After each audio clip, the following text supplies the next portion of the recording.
ఆంధ్రప్రదేశ్ రాష్ట్రంలో 4 కోట్ల మందికి స్మార్ట్ కార్డ్ సేవలు అందుబాటులోకి వచ్చాయని కూటమి నాయకులు పేర్కొన్నారు. తెనాలి పట్టణ 23వ వార్డులో Chandrababu Naidu colony ration depot 56, 59 depot ప్రజలకు స్మార్ట్ కార్డుల పంపిణీ కార్యక్రమం చేపట్టారు.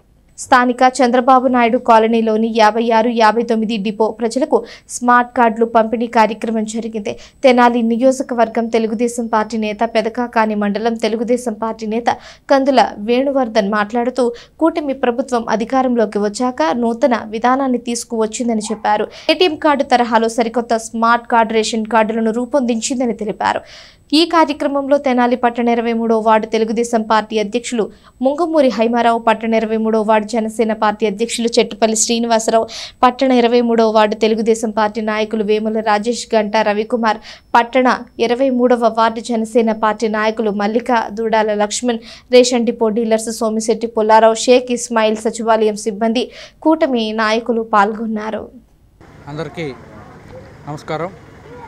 ఈరోజు తెనాలి పట్న 23వ ward Chandrababu Naidu colony ration depot దగ్గర ఏటీఎం కార్డ్ సైజులో కూటమి ప్రభుత్వం సరికొత్త తరహాల్లో విధానం తీసుకొచ్చింది.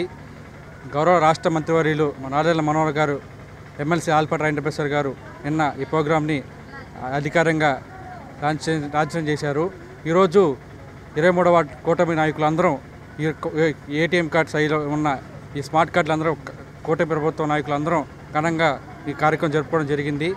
ఈ ఏటీఎం కార్డ్ సైజులో స్మార్ట్ కార్డులో ఎక్కడ నేతల ఫోటో ఎక్కడ కనిపించో, కేంద్ర రాష్ట్ర ప్రభుత్వ లోగో తప్ప ఈ ప్రభుత్వాలు కూటమి ప్రభుత్వం ఎంత చిత్తశుద్ధో, గతంలో ఎంత అవినీతి జరిగిందో ఒకసారి గుర్తు తెచ్చుకోవాలి తెలియజేస్తున్నాం. అటువంటి లేని ప్రభుత్వం మా కూటమి ప్రభుత్వం తెలియజేసుకుంటూ ఈ ఏటీఎం కార్డ్ స్మార్ట్ కార్డు ప్రతి ఒక్కరు వినియోగించుకోవాల్సిందిగా తెలియజేస్తున్నాం.